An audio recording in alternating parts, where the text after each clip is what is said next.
Sputnik के promotion ने अंतरिक्ष युग के दरवाजे खोल दिए, जिसने अंतरिक्ष और उससे आगे के लिए हजारों अन्य अभियान शुरू किए। कई लोगों के लिए क्षितिज अब आगे का रास्ता बन गया है। भारत में अंतरिक्ष कार्यक्रम की शुरुआत डॉक्टर विक्रम साराभाई के नेतृत्व में भौतिक अनुसंधान प्रयोगशाला से हुई। इसका जन्म तब हुआ जब देश गरीबी, बेरोजगारी, कम उत्पादकता, भोजन की कमी और खराब बुनियादी सुविधाओं के खिलाफ जूझ रहा था। इस परिदृश्य का मुकाबला करने के लिए डॉक्टर साराभाई ने उपग्रहों के उपयोग द्वारा शिक्षा और देश के विकास के सपनों को साकार करने का प्रयास किया। इसलिए भारतीय राष्ट्रीय उपग्रह प्रणाली की अवधारणा तैयार की गई और इनसेट प्रणाली के चरणबद्ध कार्यान्वयन के लिए अंतरिक्ष अनुसंधान के लिए भारतीय राष्ट्र समिति इनकोस्पार का गठन 1962 में किया गया था।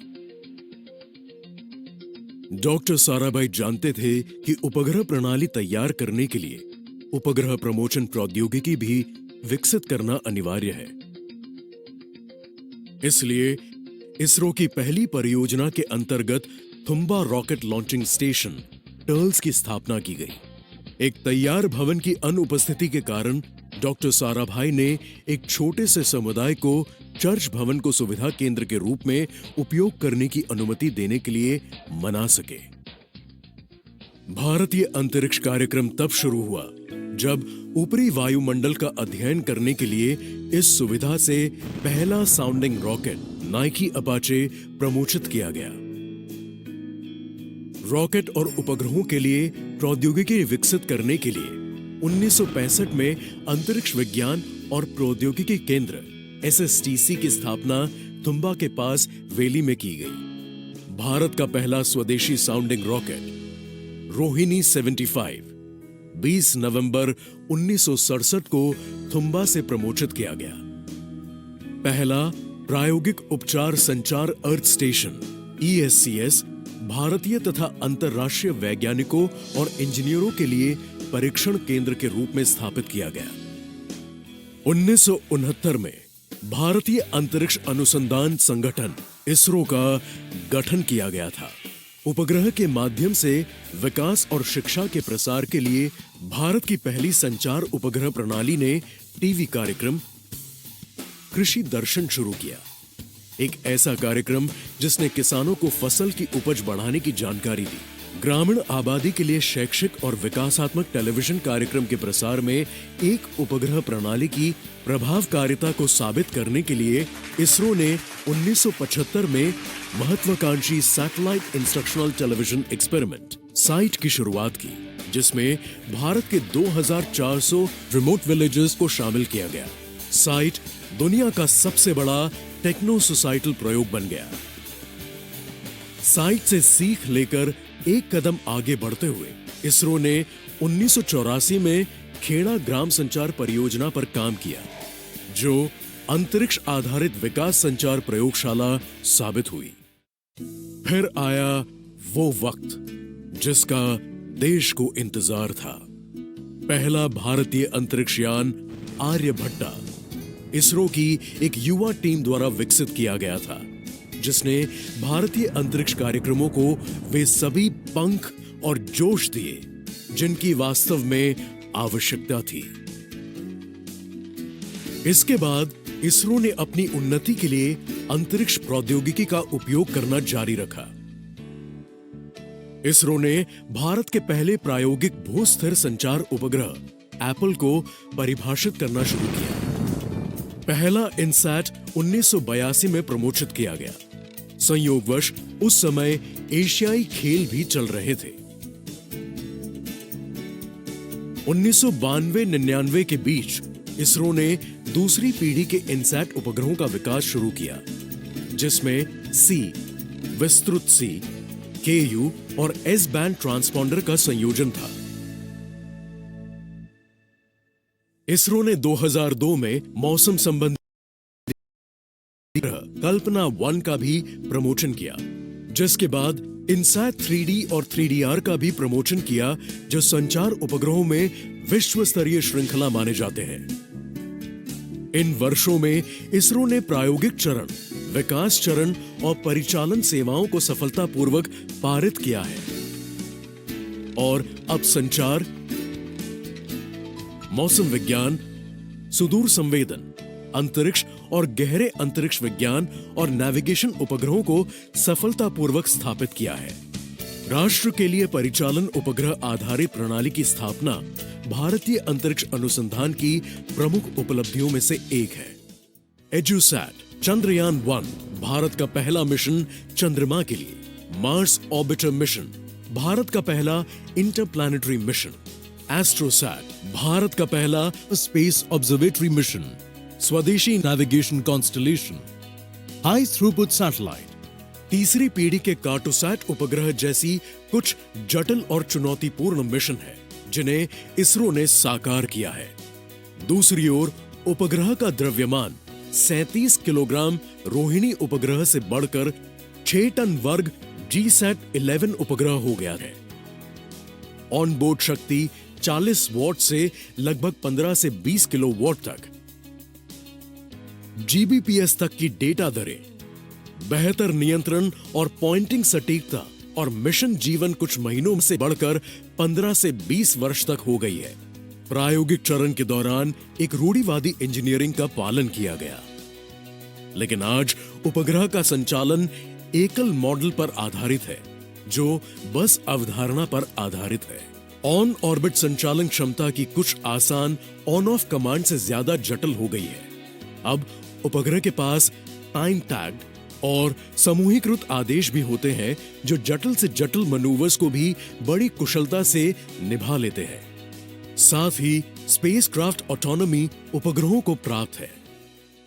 जहां तक उपग्रहों का नींदभार का संबंध है, नए नींदभार विकसित किए जा रहे हैं जो मिशन के उद्देश्यों को पूरा करेंगे। नींदभार डिजाइन में विभिन्न मापदंडों जैसे संकल्प, कवरेज, ऊंचाई, स्पेक्ट्रम, सिग्नल, डेटा दर, द्रव्यमान, आकार, शक्ति आदि में तकनीकी उन्नयन हुआ है। इसरो सहयोगात्मक प्रयासों में विश्वास करता है। यह उप प्रणालियों, निर्माण, संयोजन और परीक्षण गतिविधियों में उद्योगों को शामिल करता रहा है। वर्तमान में सार्वजनिक क्षेत्र में उपक्रम, उपग्रह प्राप्ति गतिविधियों में इसरो का समर्थन कर रहे हैं। सभी प्रौद्योगिकियां अपनी सफलता को चिन्हित करती है यदि अंतिम उपयोग अच्छे के लिए है। टेली एजुकेशन और टेलीमेडिसिन इसरो द्वारा शुरू किए गए 2 प्रमुख सामाजिक अनुप्रयोग हैं जो देश के सबसे दूर और एकांत क्षेत्रों जहां शिक्षा और स्वास्थ्य में डिजिटल विभाजन को खत्म करने का प्रयास है।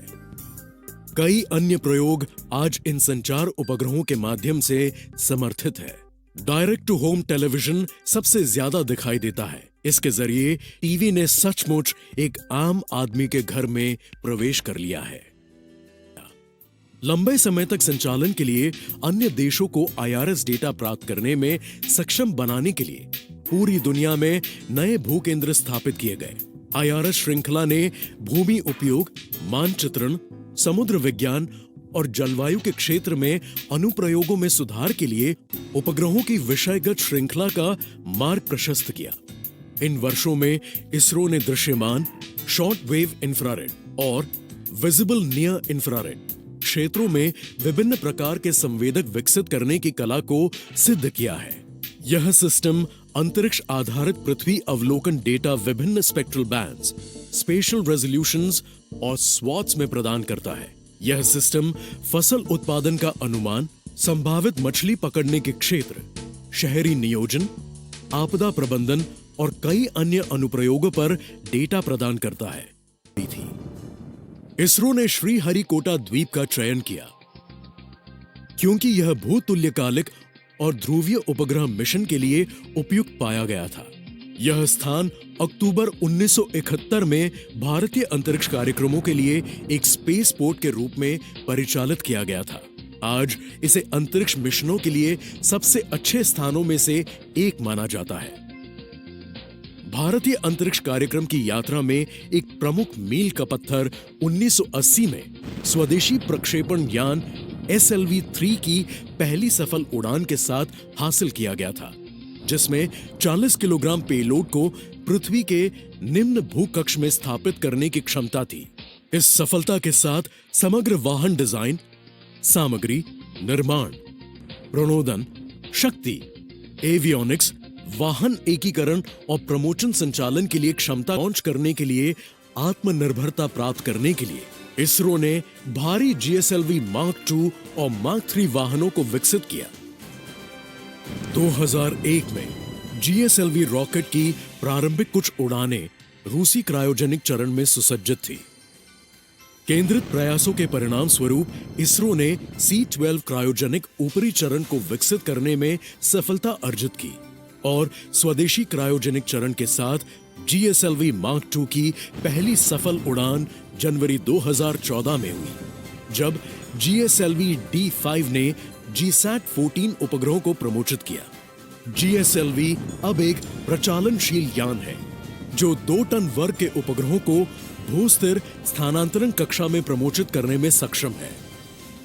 Heavy lift GSLV mark III, जो लगभग 4 टन वर्ग के उपग्रहों को GTO में रखने में सक्षम, ने दिसंबर 2014 में अपनी पहली प्रायोगिक उपकक्षीय उड़ान भरी थी, जब 3735 किलोग्राम केयर मॉड्यूल को 126 किलोमीटर की ऊंचाई तक ले जाया गया था।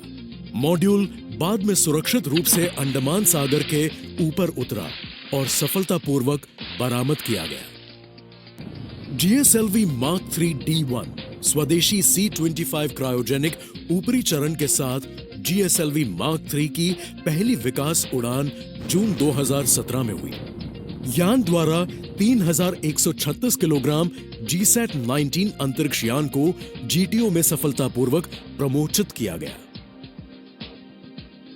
नवंबर 2018 में अपनी दूसरी विकासात्मक उड़ान में GSLV मार्क III ने GSAT-29 उपग्रहों को सफलतापूर्वक प्रमोचित किया और अब यह इसरो का एक प्रचालनशील प्रमोचन यान है।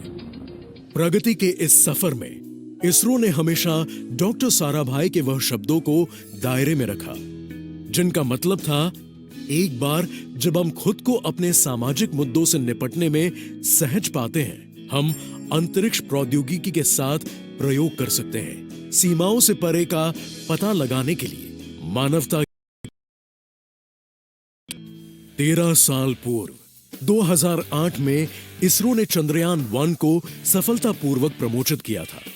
यह पृथ्वी के वायुमंडल के बाहर भारत का पहला मिशन था और इस तरह इसरो के अंतरिक्ष मिशन के नए युग की शुरुआत हुई।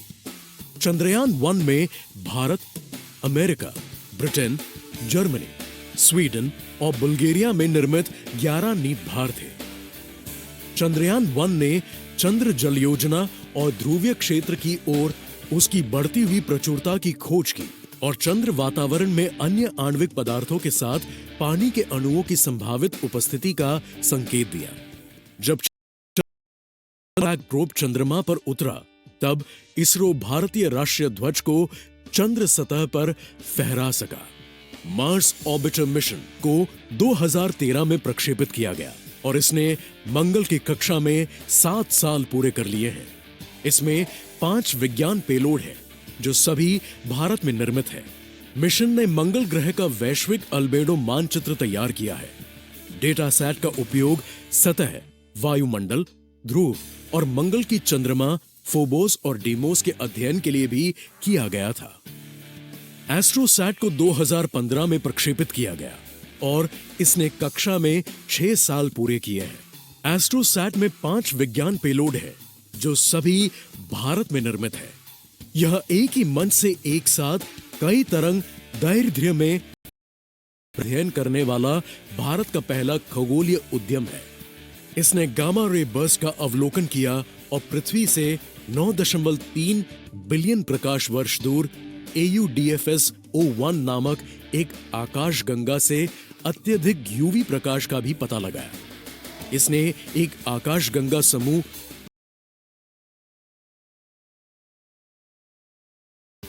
जो ब्रह्मांड में सबसे विशाल गुरुत्वाकर्षण बद्ध संरचनाओं में से एक है। चंद्रयान 2 को 2019 में प्रक्षेपित किया गया और ऑर्बिटर में कुल 8 पेलोड है जो सभी भारत में बने हैं। इसने चंद्रमा के चारों ओर 2 साल पूरे कर लिए हैं और खनिज और पानी के बारे में व्यापक जानकारी प्रदान कर रहा है। यह हाइड्रोक्सिल और पानी के अणुओं के बीच स्पष्ट रूप से अंतर करने में सक्षम है। Chandrayaan 1, Mars orbiter mission, AstroSat और चंद्रयान 2 के डेटा का अभिगम भारतीय अंतरिक्ष विज्ञान डेटा केंद्र बेंगलुरु से किया जा सकता है, जो वैज्ञानिक और आउटरीच उद्देश्यों के लिए उपलब्ध है। आधुनिक समय में अपना रास्ता भटक जाना लगभग असंभव सा है। हम उपग्रह नौवहन के आभारी हैं। चाहे आप पृथ्वी पर कहीं भी हो, बस कुछ ही पलों में आपकी स्थिति को ज्ञात किया जा सकता है। भारतीय क्षेत्रीय नौवहन उपग्रह प्रणाली, जिसे अब भारतीय उपग्रह समूह नौवहन या नाविक कहा जाता है, भारतीय उपमहाद्वीपों के उपयोगकर्ताओं को 24/7 सभी मौसमों में 1500 किलोमीटर के दायरे में सटीक स्थिति प्रदान करता है, जो 20 मीटर से बेहतर होने की उम्मीद है और समय सटीकता 40 नैनोसेकंड से बेहतर होने की उम्मीद है। किसी भी अन्य उपग्रह नेविगेशन प्रणाली की तरह नाविक में भी 3 भाग है: अंतरिक्ष खंड, जमीनी खंड और उपयोगकर्ता खंड। नाविक के अंतरिक्ष खंड में 7 उपग्रहों का एक नेटवर्क निहित होता है, जिसमें परमाणु घड़ियों के साथ साथ उनके डाउनलिंक संकेत भी होते हैं। भूखंड में IRNSS अंतरिक्ष यान नियंत्रण सुविधा शामिल है, जो नाविक उपग्रह समूह एवं इसरो नौवहन केंद्र और इससे जुड़ी सुविधाओं को बनाए रखता है, जो उपग्रहों द्वारा प्रसारित स्थिति, नौवहन और टाइमिंग डेटा की सुविधा प्रदान करते हैं। उपयोगकर्ता खंड में एक रिसीविंग डिवाइस उपयोगकर्ता अपने पास रखते हैं।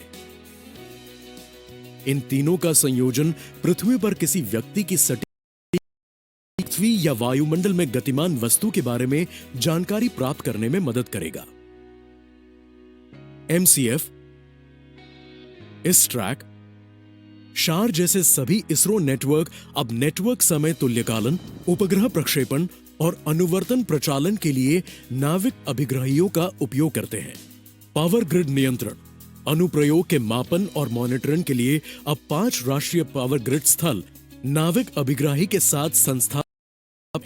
वह दिन दूर नहीं जब पूरा देश भारत को सही मायने में आत्मनिर्भर बनाने के लिए नाविक का प्रयोग करेंगे। भारत की आजादी के 75वें वर्ष में इसरो गगनयान परियोजना के साथ लगातार प्रगति कर रहा है।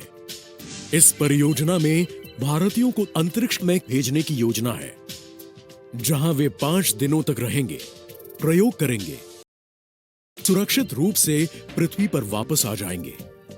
भारत, रूस, अमेरिका और चीन के बाद मनुष्यों के साथ पृथ्वी की परिक्रमा करने वाला चौथा प्रमोशन यान प्रौद्योगिकी प्रदर्शक RLV-TD एक अंतरिक्ष विमान है जो एक wing re entry aerospace vehicle के समग्र मिशन प्रबंधन हेतु एक उड़ान परीक्षण बेड के रूप में कार्य करेगा।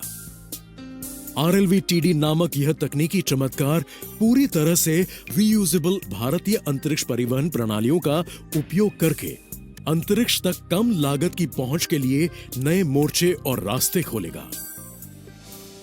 जारी रहेगी। यह हमें डॉक्टर विक्रम साराभाई के उन सुनहरे शब्दों की याद दिलाती है, जिन्हें उन्होंने लगभग 55 साल पहले एक स्कूल बोर्ड पर अंकित किया था।